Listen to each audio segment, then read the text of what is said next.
You're afraid of losing control of the ship. That's what this all boils down to. It just appears in different ways. You're the one mopping the deck at 10 o'clock at night, and something touching your business while you're not watching, that feels like you're handing over the whole wheel. My own agent stays on top deck looking for icebergs, and she does not mop the deck. Her name is Nova.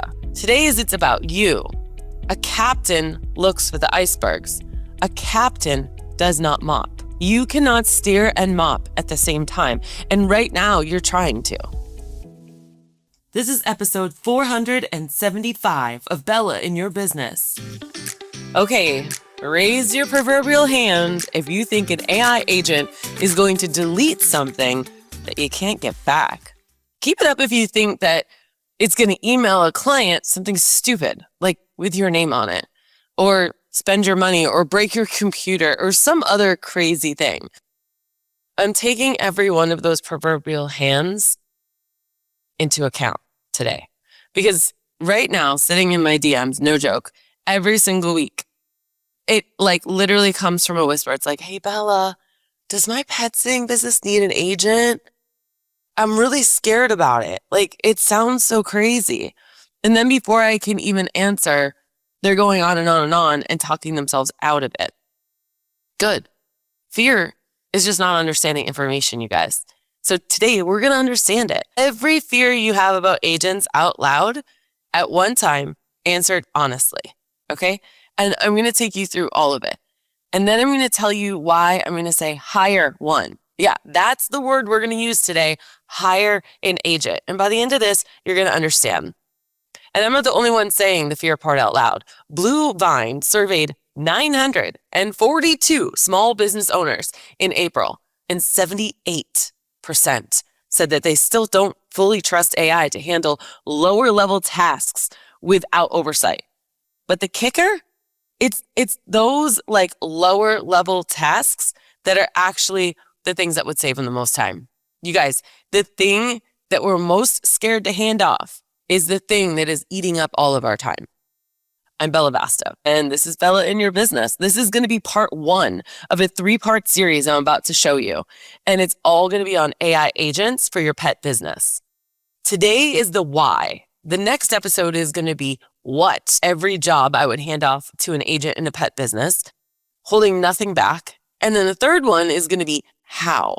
The wrong ways everyone starts, and the 5 things your agent has to have before you even get going. So strap in, because this is going to be fun, and I'm pretty sure I'm the only one talking about it in the industry. I'm not going to tell you what an agent could do today on purpose, because if you don't buy the why, then it's just a list. So let's get into it. But before we go too quickly into it, if you have not subscribed to this podcast or left a review, I ask you to do that. What's going to happen is every single time another episode comes up, it's going to come up on your logarithm, and it's going to make it a lot easier for you to find this and be reminded to come back when we publish the next episode and the next episode in this series. So please do it. And if you know anyone else who thinks that AI agents are scary, they're going to really get a lot of value from this episode, from this entire series, and I hope that you would consider sharing it with them. All right, so bucket 1. All right, every fear about agents I have ever heard fits in 3 buckets. This is the first one. It's going to do something. Like, it's going to delete something I can't get back. It's going to email a client something stupid. It's going to spend my money. It's going to break my computer. I'll get into my client list. It'll make mistakes. And if it screws up, who's responsible? Me? Bucket 2, like, tell me what one you're in here, right? It's not for someone like me. I'm not technical. This is the bucket I used to be in. It's for big companies with an IT department. I already have automations in my software. Isn't it the same thing? I've tried ChatGPT and it gave me crap. Like the big one. It'll kill the personal touch. And personal touch is my business. Or bucket number 3. Not now. It's one more thing to manage. It's a fad. I'll wait till it settles down. It's probably too expensive. 15 fears. We're going to go through all 15. But first, I wanted to name a real one underneath all of them because it's something that I see every single time. You're afraid of losing control of the ship. That's what this all boils down to. It just appears in different ways. Is this resonating with you? You're the one mopping the deck at 10 o'clock at night, and something touching your business while you're not watching, that feels like you're handing over the whole wheel. I told you back in episode 471 that my own agent stays on top deck looking for icebergs, and she does not mop the deck. Her name is Nova. Today's it's about you. A captain looks for the icebergs. A captain does not mop. You cannot steer and mop at the same time. And right now you're trying to. And every one of those 15 fears has the same answer. It's an answer you already know because you have hired humans. You're not turning something loose in your business. You are onboarding a new hire. Okay? You would never hand a brand new employee the company credit card and a full client list on day one, right? So we're not handing that to the agent either. And I need you to understand that. That's the whole episode. Every fear answered in the way you'd answer it for a new hire. And we're already in kindergarten with this. Even the experts. Nobody is behind. All right, let's do bucket number 1. I'm afraid it's going to mess something up. One of my mastermind members actually said this last month. And I want you to read her actual words. I pulled it from the transcript because I want you to understand that you're so much similar than you are different. She said, quote, "I'm kind of afraid to give it access to my stuff because I'm afraid it's going to mess something up. I think I am just afraid of giving it access to my own systems." That's the fear. And it's a smart instinct. It's exactly what you'd feel about a stranger walking into your office. So here's what I told her. It's not going to do anything you don't tell it to do. And I want you to know 3 things about how these actually behave because I think you're picturing something way scarier than what's really sitting there. 1, it only sees where you point it, okay? Not your whole computer, not your whole life. One place that you choose. So it'll delete something I can't get back. It can't reach that. It'll break my computer. It's not there. It'll get my client list only if you hand it the client list. And on day 1, I wouldn't recommend doing that. Number 2, it stops and asks before it changes anything, okay? Before it turns on something, before it deletes something, it asks you. It cannot move until you click. So it'll spend my money with what? It doesn't have your card. It doesn't have your bank login. It has nothing that you didn't hand it. And number 3, it writes and then it parks. Whatever it makes for you, it sits there until you look at it. Think about you are approaching a crosswalk or a street and the dog sits on the sidewalk and waits for you to know that we can cross the street together. It's the same thing. Nothing walks out the door on its own. Now, do you have those set up properly or correctly? Yes. Is it something I can teach you properly in a podcast episode? No. It's exactly what we do inside the mastermind. Hands-on with me watching your screen. I do free 20-minute coaching sessions on Zoom with everyone in there every single month. And what I want you to walk out of here today with is this, the scary version that's in your head where it runs loose in your business overnight. That's not the thing. That's not what's sitting there. Let me show you how it actually feels like. Every time I get my nails done, I open up my drafts folder on my phone at the salon and it's full. Replies my agent wrote overnight. I read them, I fix a word here and there, and I hit send, send, send 60 times. She wrote it, I sent it. That's what parks it means in real life. And to be honest, I had a scare this summer. I opened up my phone and I thought my agent had emailed someone without me saying so. My stomach dropped. Turned out it drafted it. It was a draft that I was reading. I was reading my drafts folder and I thought it was my sent folder. Nothing had gone anywhere. I just couldn't read my own phone. It'll make mistakes. Yes, it will. So doesn't every human that you've ever hired. The difference is where the mistakes live. It lives in a draft on your screen before a client ever sees it. AI is a draft. It can't decide. You do the deciding.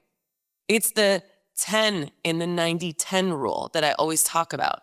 AI does 90%, you do the 10%. Want the story of how an agent caught 92 mistakes for me in 3 months?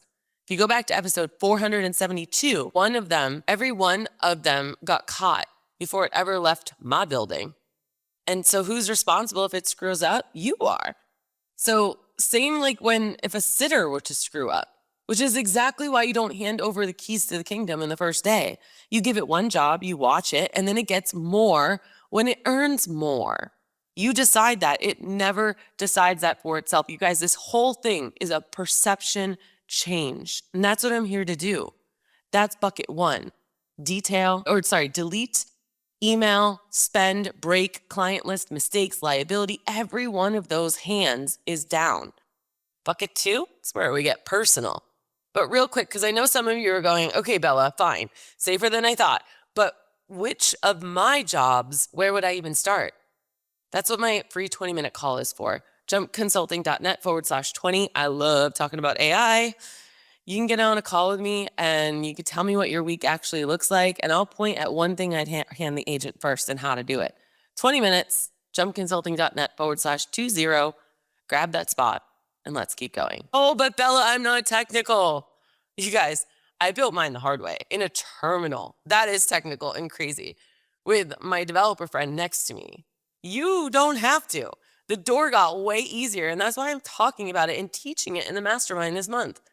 It's the only difference between my setup and yours. One of my members typed in the chat last week, the word code scares people. Yes, it does. And the word agent also scares people. And once you actually see one, you're going to say, wait, that's it? I can do that. Because none of this is technical. It's all a perception term. It's the whole barrier. That's for big companies. Flip it. Big companies already have an office manager, a bookkeeper, a marketing person. You have you. The agent is how a small operator finally gets the office back. And if you're thinking, Bella, I'm too small. I only have 12 clients. Well, the smaller you are, the more you are the back office. This is for you first. Here's a real one. Leia, okay? Wonder Pups out in Florida. She's in my mastermind, pet sitting, dog walking. And last week she said it to me, quoting her exactly. Okay, so first, holy sugar honey iced tea. Why did I wait so long to try this agent thing? That was 2 hours after I got off my group coaching call of showing people how to set up their first agent step by step. Okay. Her staff clocks in and out using GPS. She used it to spot check it because checking it right took a half hour a day she doesn't have. So then they were spot checking it, right? But now it gets checked every day, every clock in against the GPS every single day. Something she couldn't afford to do is now all done daily.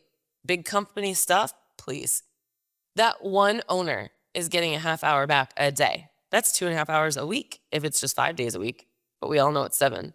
I already have automations. Isn't it the same thing? No, automations follow a rule that you already wrote.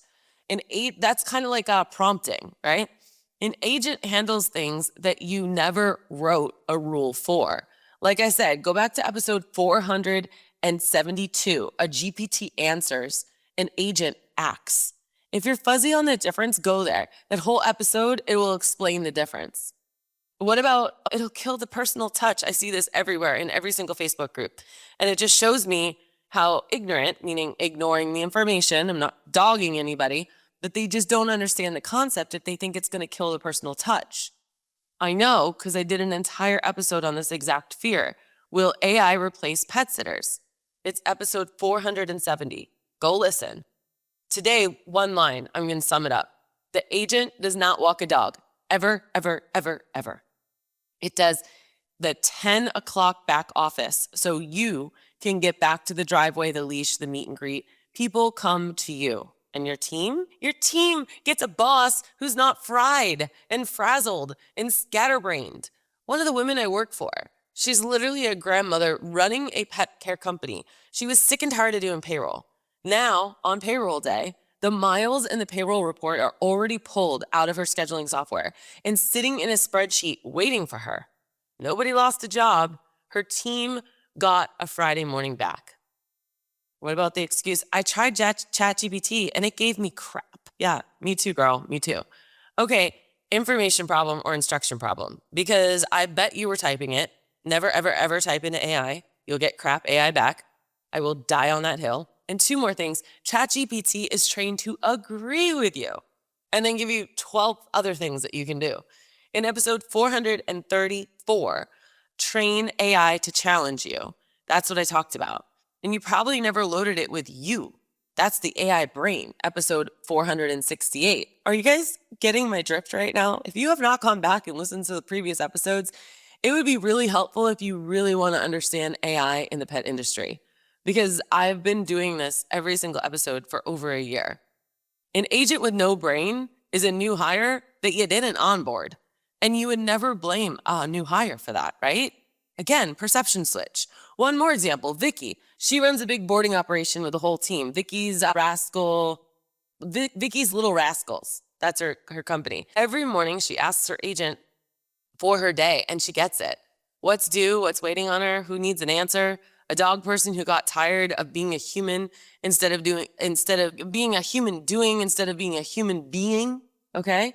And this one, it gets me a little fired up. There are companies right now selling AI automation for a monthly fee, and everything that they do, you could do. They are preying on the fact that you're gonna be afraid of an agent. Your fear is someone else's business model. And I'm here to cut through all that noise and be like, and empower you and say you can do it. In the other episodes, I talked about just go to the apple tree. And what I mean by that is go to understand how to pick an apple off of a tree. And then you don't have to go to the grocery store and get it concentrated with a whole bunch of extra chemicals in it, wrapped in a plastic bottle that's like diluted down. Go to the tree and get the real thing. Go to ChatGPT, Gemini, Grok, Claude, whatever it is that your poison is, okay? It's just one more thing to manage. Stop calling it a thing. Call it a hire. That's the perception switch that you need to change in your head. It's not a thing, it's a hire. You'd spend weeks onboarding a human, right? And for some reason with AI, we just think that it's gonna just work perfectly and we're not gonna have to train it. But you do, you have to train it and you have to give it the same kind of runway, okay? A few weeks of onboarding buys you every week after it. We live in a microwave society, but our life and our business is not microwave. And tweaking is always going to be a part of it. I still tweak it. In fact, when I realized that like some of my routines or my tasks are maybe they fell apart or they were wrong, I ask Nova, my agent, to figure out what went wrong and let's upgrade you. Where was that crack? And let's patch it so that it doesn't keep happening again. Because what's the definition of insanity? Doing the same thing over and over, hoping for a different result. The first pass, it's like pizza dough, right? And I've talked about this too. You have to roll it out, and then you flip it over, and then you roll it out another way, okay?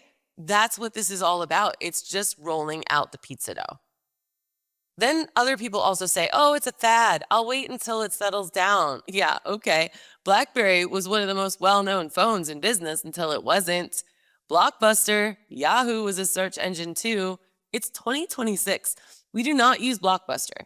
I did a whole episode in April on why pet sitting businesses are closing this year and how AI decides who survives. That was episode 467. And I stand by every single word. If you didn't hear that, that's really going to light a fire under your pants. Nobody's behind, but the window where being early actually counts, it's open right now. I don't know how else to say it or how much more to like shout it out. My podcast producer's probably going to be like, you need to lower your voice. The window is not going to stay open forever. You have such a beautiful opportunity right now to jump in before it's like everyone uses a cell phone, like kind of adaptation. Okay, it's never going to be as dumb as it is right now. And here's another one. It's too expensive. You pay for it like software, a monthly subscription, same as your scheduling software. Now compare it to what 1 hour of you at 10 o'clock at night is actually worth. Then compare it to hiring a part-time office person. Run it through the 30-30-40 method that I've taught you. Like, I'll wait. Guys, even the $200 monthly plans are still way cheaper than any office manager or your time. Even if you only valued your time at $50 an hour, AI most certainly can take care of 4 hours of work a month. And I'll figure it out later. You guys, that's hope, and hope ain't a strategy. That's all 15 fears right there, 15 answers. Now, let me tell you why I say hire one. You've been hiring advisors, maybe coaches. You've been hiring office managers, pet sitters, marketing people, social media people. Today, you hire your first employee. For 2 years, ChatGPT has been your advisor. It tells you what to do, and it's good at it. An agent goes and does it, okay? It's just chatting in another window. That's all it is. It's this, you're doing the same exact behavior. It's just in a different window where I say it's like a car that has gas in it that can drive all around town, or a car that has no gas in it and sits in the driveway. That's the difference. Or if you're, a kid and you're on your bike and you can't cross the street without asking mom or dad, or you can't go past a certain point, that's exactly what agents are. Okay. And I know what the captain in you is thinking. I like being in control. I get it. I do too. Delegation does not mean giving up control. It means getting more control of your life. True about humans, true about this. I asked you in episode 472, and I'll ask it again. If you disappeared this week, would your business keep breathing, or would it flatline? For most of you, if you're not there, it'll fall apart.